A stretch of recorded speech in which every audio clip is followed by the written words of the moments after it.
Well, boy, you say a tale of two halves. I said, boy, that we come to play, and you look at the first half, and then all of a sudden, you have a halftime speech or the coach does something, and they come out swing in the second half. Oh, a tale of two halves. Well, it was a tale of three quarters, then one quarter. Yeah. Or not even one quarter. We didn't really get going. 11 minutes in the fourth quarter. Yeah, it was 11 minutes left in the fourth quarter. All of a sudden, we decided to play. What a wake-up call. No, listen. We play like this the majority of the season. We'll be lucky if we'd be 7-10. It might be more like 6-11. Hello? No, we're not that. You're not good enough. The parity in the NFL, we're not good enough to get off to a slow start like that and expect to win. The NFL is that good, but the bottom line is, no one cares. It's going to come the end of the season. It counts 2 for 1. Division opponent's going to come in December. You're just going to see if you won or lost the game. Now, this is what you describe as an ugly win, but you can have a great win or an ugly win, and they all count the same. There's a lot to correct, and the bottom line is it's always better to win, obviously, when you breaking down your mistakes than when you lose. But it just goes to show you, in the history of this series, about a giant sample size. Christian, you know what the record now is in the regular season between Atlanta and the Saints? 53-53. Now think about that. The odds of that happening. You want to talk about parity? They won 53. That means the Dirty Birds and the Who Dat Nations won 53 games. I mean, it's just unbelievable. But when you look at what have you done for me lately, more than a 2-1 advantage since the Sean Payton era. And now Dennis Allen's, I want to know, we're 23-10 since 2006. So it just shows you how far behind we're. And now we got back up. So 53-53. Look, this is a good trend. We've, if you look at it, the black and gold are now have won 4 consecutive season openers.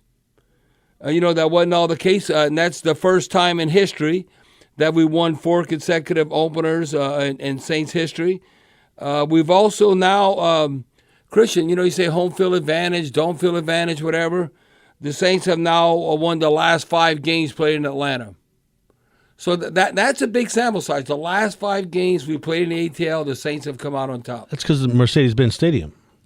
Yeah, they feel right at home. Well, Mercedes-Benz I know Caesars is now. Stadium, and maybe that was a jinx to take that name or something, But the bottom line is we've had their number, but it was nothing to write home from the get-go.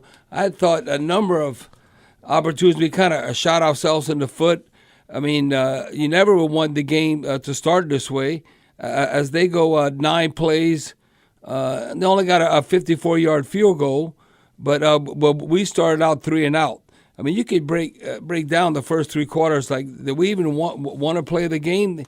I mean, we basically gave up 5, and we were a good run defense team. See, this is what's puzzling.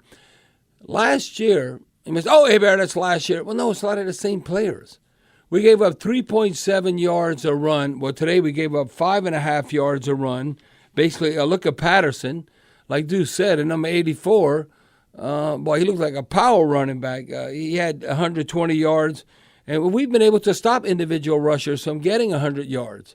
I mean, we had like the NFL record. But the Falcons really looked at that Eagles film and they emulated a lot of those similar plays. Yeah, a lot of those similar plays. And I thought Marcus Mariota was poised at times. He looked like he was playing with a lot of confidence. Jameis didn't look like he was playing with a lot of confidence until that fourth quarter.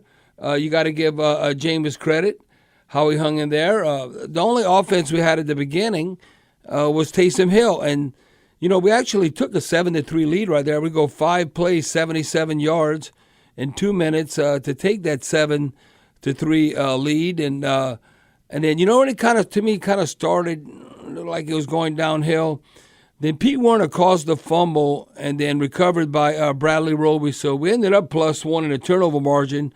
So we need to stay on that plus side throughout the season. But when Lutz missed that 46-yard field goal, and it seems like from that time on, that was at the latter part of the first quarter, and it just seems like it went downhill.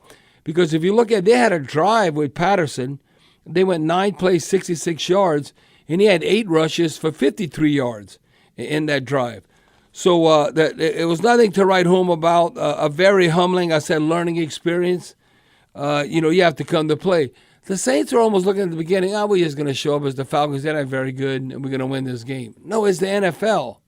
You better come ready to play. I thought at times they were picking on Bradley Roby, not having Paulson or Debo in there.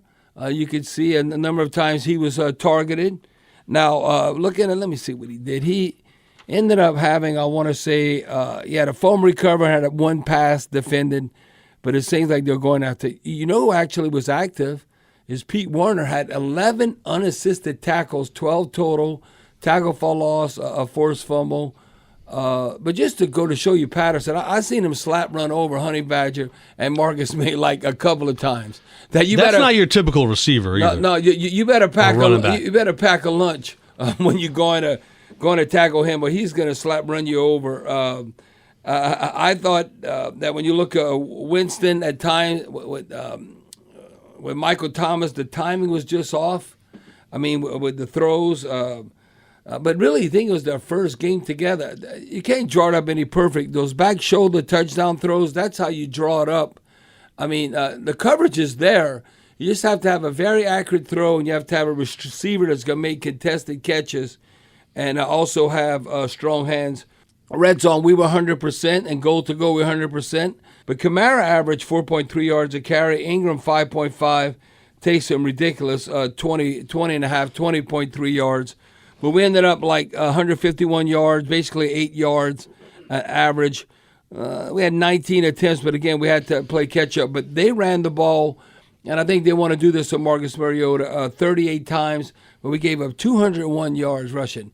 Again, that's like we were playing the Eagles.